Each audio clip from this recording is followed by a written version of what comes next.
तो आई सबसे पहले देवादिदेव महादेव गुरु के चरण में कोटि कोटि प्रणाम करतनी। हमार प्रणाम के स्वीकार करी, हमार प्रणाम के स्वीकार करी। माँ भगवती गौरी गणेश के चरण में कोटि कोटि प्रणाम करतनी। हमार प्रणाम के स्वीकार करी, हमार प्रणाम के स्वीकार करी। धरती पर बैठल धरती माता के चरण में कोटि कोटि प्रणाम करतनी। हमार प्रणाम के स्वीकार करी, हमार प्रणाम के स्वीकार करी। साहब हरंदरंद नीलम दीदी के चरण में कोटि कोटि प्रणाम करतनी। हमार प्रणाम के स्वीकार करी, हमार प्रणाम के स्वीकार करी। जहाँ तक हमार आवाज़ जा रहल बा सब गुरु भाई बहना के चरण में कोटि कोटि प्रणाम करतनी। हमार प्रणाम के स्वीकार करी। यूट्यूब के माध्यम से जितना गुरु भाई बहन हमार चैनल के देखता सब कोई के पैर छू के प्रणाम करतनी।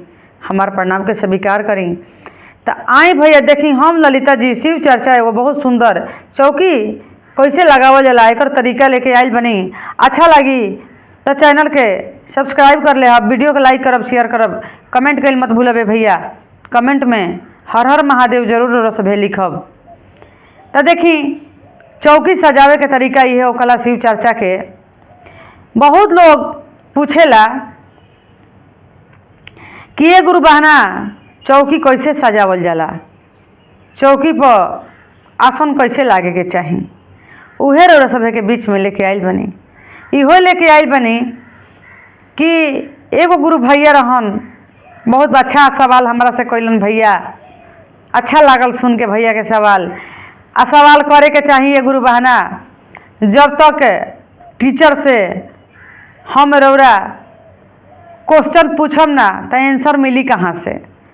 जैसे ही महादेव के हमनी के शिव भक्त हैं जा, अपना में महादेव में नेह लगैले बनी जा, 3 सूत्र लेले बनी जा। तो जे बहुत दिन से करता ओकर ज्ञान बहुत आगे चल गुल बा, मिल गुल बा, महादेव से जुड़ल बा। जे नया नया लोग जुड़ल बा समझेला बुझेला कि कैसे शिव चर्चा बा, कैसे का बा, कैसे का करे के बा एकरा में। देखी गुरु बहना लोग, एगो गुरु भैया रहन, गुरु भैया पूछता है कि काहे लोग कहेला साहब हरन। पहले ये क्वेश्चन बता देता नहीं, एक बाद में हम चौकी के बाद बताई कि चौकी कैसे सजावल जाला, आसन कैसे लागे के चाहिए महादेव गुरु के। तो देखी एक जगह हमने के शिव चर्चा में रही, गुरु भैया कहतनी कि ए गुरु बहना लोग एगो हमारा क्वेश्चन के जवाब दी रउरा सब है। कहनी कि बताई गुरु भैया कौन ऐसा क्वेश्चन बा।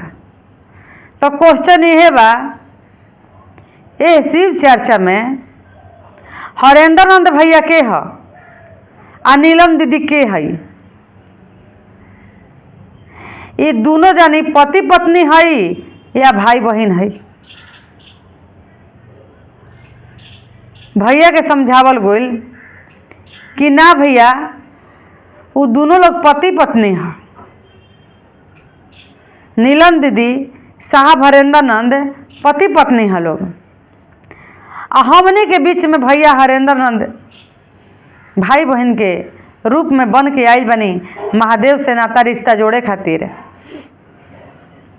महादेव से नाता रिश्ता जोड़े खातिर, हमने के आगे विकास तरक्की खातिर अपना महादेव गुरु के हमने के बीच में लेके आइल बनी है भैया।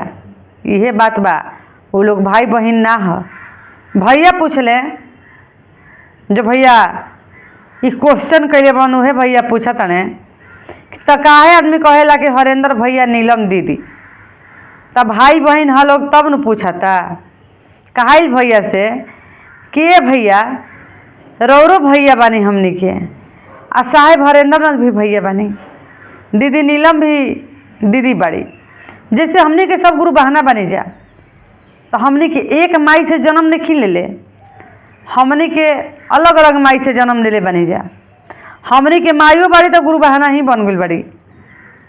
ये भैया एगो धागा में बांध दिले बनी साहेब हरेंद्रनंद, जौना से जुड़ के हमनी के चर्चा फैलावत नहीं जा, घर घर में करत नहीं जा, कहीं कहीं चर्चा शिव चर्चा करत नहीं जा, तबे कोई आगे कार्यक्रम होता। तो हमनी के भी रिश्ता बा भाई बहन के। जैसे कि हम रौरा के कहम कि भैया, रौरा हमरा के कहीं दीदी।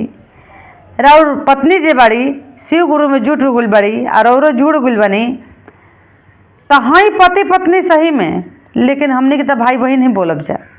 जैसे ही वो लोग पति पत्नी है। अब आगुल बात भैया दीदी सुनी चौकी सजावे के। चौकी में बहुत लोग घबराला देखेला कि आज हमरा घर में शिव चर्चा बता कैसे चौकी बिछावे के चाहिए, लगावे के चाहिए। देखी चौकी कैसे सजावे के चाहिए। चौकी के फेस केने होके के चाहिए, हमार फेस केने होके के चाहिए। ध्यान से देखी, आपन जो चेहरा बा हमारा सूरज भगवान के ओर होके के चाहिए। तो चौकी पूर्व के साइड में रखी, पूर्व साइड में चौकी रखी कि ताकि रौरा ताकि तब पूर्व के ओर देखी। पूर्व ओर से प्रकाश आवला जब सूरज भगवान उगलन। ये के चलते चौकी पूजा रूम पूरब साइड में ही रहेला, ताकि हमार फेस भगवान के तरफ रहो। अब देखी भैया चौकी रख दी हो जा। चौकी रखला के बाद में चौकी पर आसन लगा देवे के बा। आसन जैसे लाल कपड़ा हो गई, लाल कपड़ा बिछा दी। एगो पीस होके चाहे जो भी होके, लाल कपड़ा बिछा के महादेव के अपना फोटो रख दी। थोड़ा सा ऊपर गंगा जल छीट के आ महादेव के फोटो रख दी। हो जा मैया पार्वती जी के फोटो रख दी। अगर नहीं खे मैया गौरी जी के फोटो, गणेश जी के, तो कोई बात नहीं खे। महादेव गुरु तो अपना साथे साथे रख ले बनी, मैया पार्वती जी के आ गणेश जी के। तब महादेव के जब रोज चंदन टीका लगैनी, जखनी सिंदूर वही जे महादेव के नीचे ही मैया जी के नाम लेके 5 बार रोज सिंदूर लगा दी। गणेश जी के सिंदूर लगा दी, तो वो आसन हो गल गणेश जी के। शिव परिवार सबके हाथ में फूल ले ली आ शिव परिवार के नाम से कि हे महादेव, हे शिव परिवार स्वीकार करी हमारी फूल। वो जब फूल थोड़ा सा रख दी, दोनों हाथ ऐसे करके या दीदी भगवान के ऐसे फूल देवे के चाहिए। चाहे फूल 4 गो होके चाहे 5 गो होके, फूल के मतलब ऐसे देवे के होखेला। महादेव के ऐसे फूल देनी, पूरा परिवार के उनका फूल मिल गई। माला होके तो महादेव के पहना दी। 2 गो लोटा चाहिए गुरु बहाना, 2 गो लोटा चाहिए। ऐसे 1 लोटा में रौरा कलश बना के महादेव के पास में रख देनी। थोड़ा सा मीठा थोड़ा सा भांग में डाल के जरूर रखम। सादा पानी केहू के दे हम तो केहू के कैसन लगी, अच्छा लगी ना लगी, कही कि इज्जत मान सम्मान ना भइला। तब भाव प्रेम से दी। मीठा तांबा के लोटा में ना दीदी, पीतल के लोटा में, पीतल के लोटा होके के चाही। और ओकरा में थोड़ा सा मीठा डाल दी और थोड़ा सा भांग डाल दी आ महादेव लगे रख दी। कोई एगो फल होके जौना में सेब होके या संतरा होके, वही लोटा पर रख दी। कलश समझ के, कलश समझ के लोटा पर रख देनी। फिर एगो लोटा रख ले बनी जौना से कि पूजा करनी है। अलग बा लोटा नीचे में, चौकी के नीचे लोटा रखें। ओह लोटा से रोरा पूजा करे के बा, जैसे कि अचमनी हो गई, ये सब करके पूजा करे के बा नीचे वाला लोटा से। ये लोटा के रोरा कहीं एने से ओने कर सकता नहीं। आ जो लोटा चौकी पर रख ले बनी कलश बना के, दीदी जब तक चर्चा के विराम नहीं हो जात तब तक वो लोटा के छुआ मत। बहुत वो लोटा में महादेव के शक्ति हो जाला, बहुत शक्ति आ जाला महादेव के। कतनो घर में बड़ा से बड़ा बीमारी होखे कोई परिवार के, या घर बिखरत होखे, मति बुद्धि भरनष्ट हो जाला। बहुत ऐसा बा घर में परिवार कि शराबी हो जाता, दारू पियता, गंजा पियता, भांग खाता, परिवार के परेशान करता। जब विराम हो जाए चर्चा के, उ लोटा के जल हिलाओ डोलाओ नेखे करे के बिना विराम के जो चौकी पर रखल बा, जना में भांग आ मीठा डालल बा, ओह लोटा के दीदी हम कहतनी कलश बनावल बा, एगो रखल बा नारियल ओह पर, आ चाहे तो कोई फल होखे, सेव संतरा। हम तो नारियल ना रखी ना हो पर, सेवे संतरा रखीला। लेकिन बहुत लोग के देखा कि नारियल लोग अपना मर्जी से रख देता। नारियल तो है देवी जी के, आ लोग नारियल शिव चर्चा में भी फोड़ देता। तो जैसे इच्छा होखे, लेकिन कलश जरूर बनाइम लोटा के, थोड़ा सा लोटा में सिंदूर लगा दे। हम ऐसे ना लोटा रखे के चाहिए, 5 जगह सिंदूर लगा दे हम। आ जब चर्चा विराम हो गई, समाप्त हो गई दीदी चर्चा, वो लोटा के जल गुड़ ला के उठाई के, हे महादेव गुरु ई रौरा चरण के जल है, ई चनरा अमृत हो गई। चरण से ही सोच के उठाएं कि महादेव से सिर से बहते हुए आइल बा, आ चना अमृत चरण से महादेव के निकलल जल है। उहे जल रौरा घर में कोई ऐसा बदमाशी करत होखे, जैसे कि शराबी होखे, नशेड़ा होखे, कोई के बात नहीं खे समझत, पढ़े लिखे में अच्छा बच्चा नहीं खे, चाहे घर बिखरता, औरतें एह टाइप पे बा कि केहू के बात के नहीं खे समझत, चाहे केहू के बाल बच्चा होके में तकलीफ होता, दिक्कत होता,